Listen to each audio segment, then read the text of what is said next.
ఒకటి రెండు ఎంత? 11 కట్ అయినట్టుంది. నారాయణ గారు, విజయవాడ. నమస్తే అండి. ఏం లేదండి, కోల్చడం అనేది చాలా పెద్ద తప్పే. ఏదో తేడాగా కాకపోతే మనం కూడా పల్లా శ్రీనివాసరావు గారి బిల్డింగ్ ని, గీతం యూనివర్సిటీ బిల్డింగ్ ని ఇలాగే తెల్లవారుజామున కూల్చేశాం కదా, దాని గురించి ఇంకా చర్చ ఎందుకు? వాళ్ళు చేశారు, అది కరెక్ట్.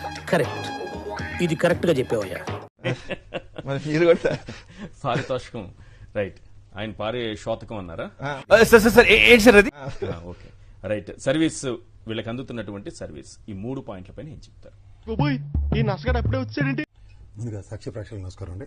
అలాగే ప్యానల్లోని పెద్దలకి మీకు కూడా నమస్తే అండి. నమస్కారం అండి. మరి ప్రభుత్వ మార్పు ప్రజలకు ఏవైతే కోరుకున్నారో వాళ్ళకి అనుగుణంగా ప్రజలు తీర్పిచ్చారు.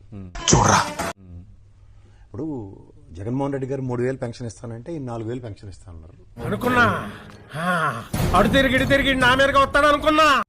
వేలంపాట్లో ఈసారి తెలుగుదేశం పార్టీ అధికారం సాధించింది.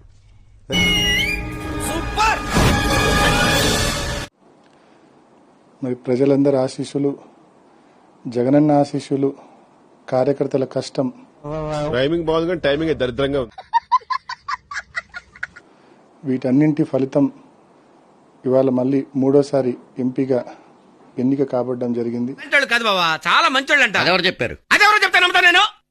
వాళ్లే చెప్పారు. వీడు తెంగరమాల. వ్యక్తిగతంగా నా మీద చాలా తీవ్రమైన దాడి, మా ఇంట్లో వాళ్ళే నా క్యారెక్టర్ అసాసినేషన్ చేస్తూ నా మీద చాలా తీవ్రమైన దాడి చేసినప్పటికీ కూడా నాపై నమ్మకం ఉంచి, మీ కష్టం పగవాడికి కూడా రాకూడదు గురుగారు. మరి నా కోసం కష్టపడిన కార్యకర్తలకు శిరస్సు వంచి మనస్ఫూర్తిగా పేరున నేను ధన్యవాదాలు తెలియజేస్తా ఉన్నా. సార్, ఈరోజు రాష్ట్రంలో మీరు ప్రతిపక్షంలో ఉన్నారు, కేంద్రంలో కూడా మీరు ప్రతిపక్షంలో ఉన్నారు. సో ఈ 5 ఏళ్ల పాటు ఎలాంటి ఎజెండా మీ ముందుంది? ఎలా పోరాటం చేయబోతున్నారు? ఏం పాయింట్ పెట్టావన్నా, సూపర్. వైఎస్ఆర్ కాంగ్రెస్ పార్టీ ఒక సెక్యులర్ పార్టీగా, వినటానికి విల్లింగ్ గా ఉంటే శ్రీకృష్ణుడు భగవద్గీతలో అర్జునుడికి ఇంత చెప్పాడు. రాష్ట్ర వ్యాప్తంగా రాష్ట్ర ప్రజల మనోభావాలు ఏ ఒక్కరివి కూడా దెబ్బతినకుండా జరుగుతుంది. అవన్నీ నమ్మే ఉంటే నీ ఫేస్ లాగే నువ్వు ఏదో కన్నాలేసుకు బతకాల్సి వస్తుందిరా. కోసం, మన రాష్ట్రంలో ఉండే ప్రజల సమస్యల కోసం తప్పకుండా పార్లమెంట్ లో గలమెత్తుతాం.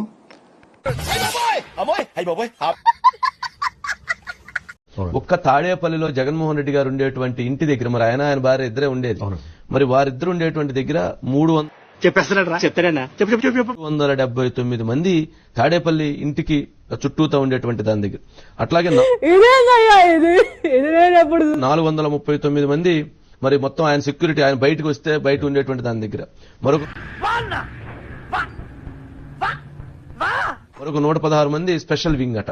మొత్తం 934 మందిని ఆయన ఉండేటువంటి ప్రాంతంలో పెట్టారట. మరి దీంతో పాటు హైదరాబాద్ లో ఉండేటువంటి లోటస్ పాండ్ దగ్గర ఒక 9 మంది స్పెషల్ ఆఫీసర్స్. పులివెందుల్లో 10 మంది అట. తాడేపల్లి ప్యాలెస్ చుట్టుపక్కల 48 చెక్ పోస్టులు పెట్టారట. నమస్కారం ప్రజలారా. మా పార్టీ ఓడిపోవడానికి కర్ణుడి సావుకు 1,00,000 కారణాలు అంటారు. అదే విధంగా చూసుకుంటే మా పార్టీ ఓడిపోవడానికి గల ముఖ్య కారణం ఎవరంటే ఈడే. ఎవరీడో? Sajjala Bhargava Reddy, social media incharge. ఇకపోతే ఎన్నికల ముందు ఏ విధంగా బఫూన్ మాటలు మాట్లాడినాడు,